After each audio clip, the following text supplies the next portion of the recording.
एक खास कार्यक्रम की तरफ आपको लेकर चलते हैं। यशस्विनी जागरूकता अभियान, जिसकी शुरुआत राजधानी जयपुर से और केंद्रीय एमएसएमई मंत्री पहुंच चुके हैं। क्या कुछ कहना है उनका, जरा सुनिए। या मध्य उद्योग की बात करते हैं तो हमारी अवधारणा होती है कि राजस्थान की महिलाएं इसमें निश्चित रूप में आगे बढ़ेंगी।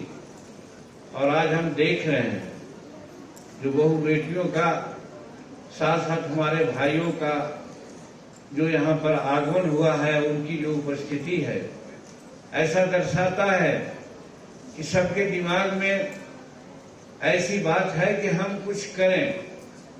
और उसके लिए भारत सरकार कृत संकल्प है। भाइयों बहनों, अभी कुछ उदाहरण आए हैं जो यहाँ हमने देखा है राष्ट्रीय अंतर पर या राष्ट्रीय जगत में पुरस्कार पाने वाले लोग और आश्चर्य की बात करने वाले लोग हमारे दिव्यांग बेटियां भी हैं। और यही कारण है कि जब हम पटना में केवीआई का निरीक्षण कर रहे थे खादी उद्योग का, तो वहां पर एक विकलांग निःशक्त बेटी हमारे सामने आई। दोनों पैर से वो निःशक्त थी, लेकिन मात्र 5 लाख रुपया हम लोगों ने केवीआई के माध्यम से उनको दिला रखा है। तो अगरबत्ती बनाने का कार्यक्रम करती हैं। आपको सुन करके जरूर ये आश्चर्य होना चाहिए या सीख लेना चाहिए कि 5 ही लाख में इतना अच्छा वो काम करके दिखला रही है कि विदेशों से उनके अगरबत्ती का मांग आ रही है। विदेशों में भी वो भेज रहे हैं। यहाँ पर एक निर्णय लिया है। हम उस बेटी से पूछा, बेटी आखिर तुम्हारे सामने कोई समस्या भी तो है?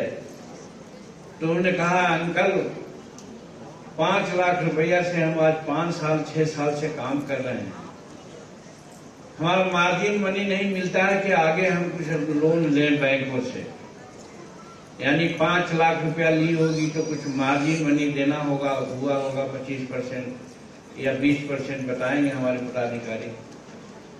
तो उसी क्षण हमारे दिमाग में बात आई कि जो हमारी बेटियां 80% के आसपास में विकलांग हैं, निःशक्त हैं और वो काम करना चाहती हैं, तो 25 लाख रुपया तक के मार्जिन मनी देने की कोई जरूरत नहीं है, उनको भारत सरकार देगी। ऐसा हमने निर्णय लिया। हम समझते हैं कि निःशक्तता उस बेटी का कोई उसमें योगदान नहीं है। चाहे समाज का योगदान रहे, प्रकृति का योगदान रहे, लेकिन निःशक्त हो जाती हैं और वैसी अवस्था में उद्यमी होकर के इतना बड़ा काम करना चाहती हैं कि जो विश्व के लोग आकर्षित होते हैं। तो हम समझते हैं कि नरेंद्र मोदी जी की सरकार में रहने के कारण हमारे दिमाग में बात आई कि हम 25 लाख रुपया तक उन लोगों को मार्जिन मनी नहीं लगने देंगे ताकि वो विकास कर सकें।